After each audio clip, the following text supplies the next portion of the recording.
5 tips investasi saham yang cepat cuan untuk investor pemula. Dan ini dia videonya.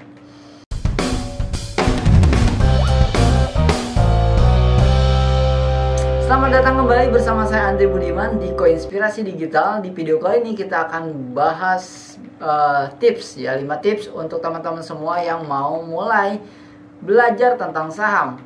Kenapa saya bahas ini? Karena beberapa hari lalu saya update status saya dapat return atau profit 30% lebih dari saham yang saya beli beberapa bulan yang lalu.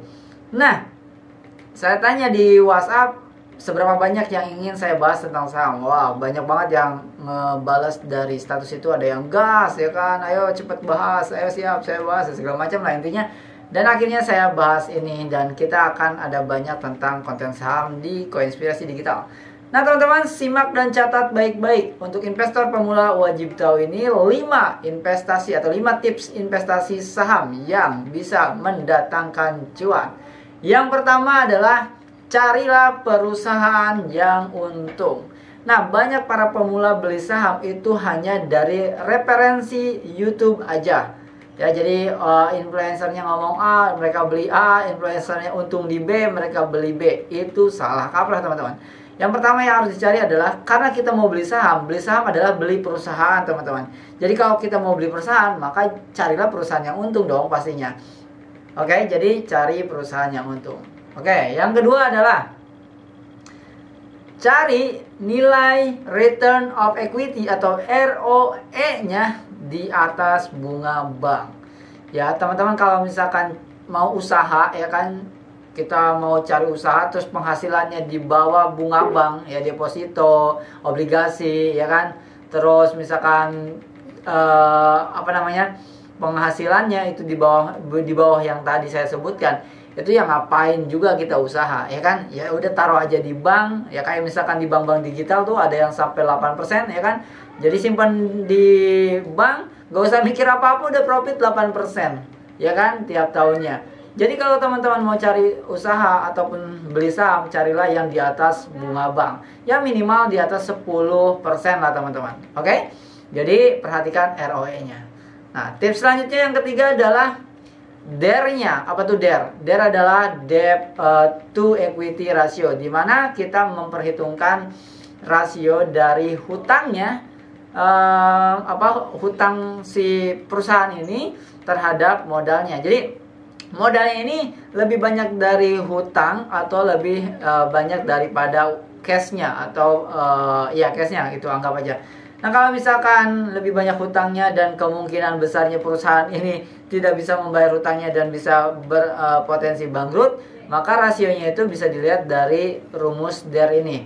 Nah ngomongin tentang rumus ya yang tadi return of equity, DER segala macam nantinya akan dibahas di next konten teman-teman.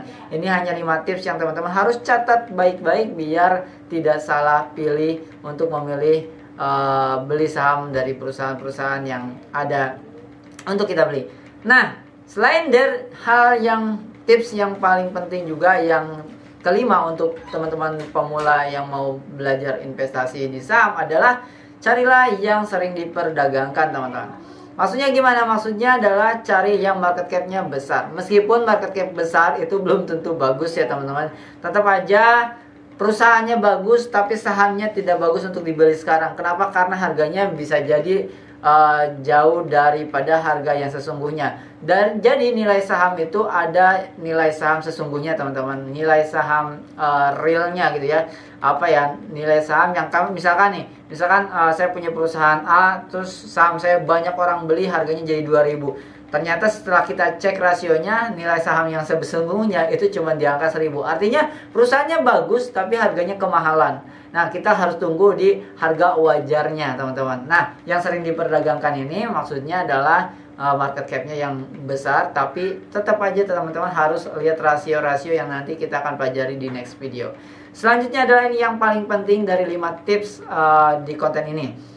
Yang kelima adalah periksa laporan keuangan. Semua yang kita bahas tadi itu ada di laporan keuangan teman-teman. Jadi untuk menjadi investor itu syarat wajibnya adalah mau belajar membaca laporan keuangan.